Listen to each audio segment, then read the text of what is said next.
அஸ்ஸலாமு அலைக்கும். Hello all. Masafi water fall cave போயிருந்தோம். இதெல்லாம் அதோட கிளிப்பிங்ஸ் தான். தண்ணி இருக்கா இல்லையான்னு தெரியல, சும்மா பார்த்துட்டு வரலான்னு தான் போயிருந்தோம். நாங்களும் எங்கள் ஃப்ரெண்ட்ஸ் ஃபேமிலியும் அங்கே போய் ஒரு மலையாளி ஃபேமிலியும் ஃப்ரெண்ட்ஸ் ஆனாங்க. இப்போ ஸ்விம் பண்ணிட்டு இருக்காங்களே இவங்க தான். நாங்கள் அங்கே போகும்போது வேறு யாருமே இல்லை, நாங்களும் அந்த ஃபேமிலியும் மட்டும் தான் இருந்தோம்.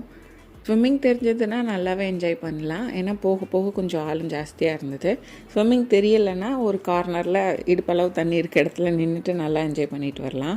இப்போ இங்கே மழை பெஞ்சிருக்கிறதுனால இங்கே தண்ணி இருக்குது. மழை இல்லைன்னா தண்ணி இருக்காது. எவ்வளோ நாள் தண்ணி இருக்குன்னு தெரியாது.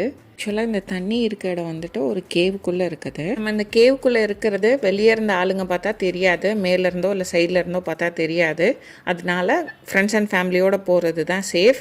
நாங்கள் அங்கே இருக்கும்போதே வாட்டரோட லெவல் அதிகமாச்சு. அதனால போனீங்கன்னா சேஃபாக என்ஜாய் பண்ணுங்கள். இந்த வாட்டர் ஃபால் கிட்ட ஸ்விம்மிங் தெரிஞ்சால் மட்டும் போகிறது நல்லது, ஏன்னா அங்கே ஆழம் ஜாஸ்தியாக இருந்தது. இந்த வீடியோ பிடிச்சிருந்தா ரிஃபைஸ் டெய்ரிக்கு சப்ஸ்கிரைப் பண்ணிக்கோங்க.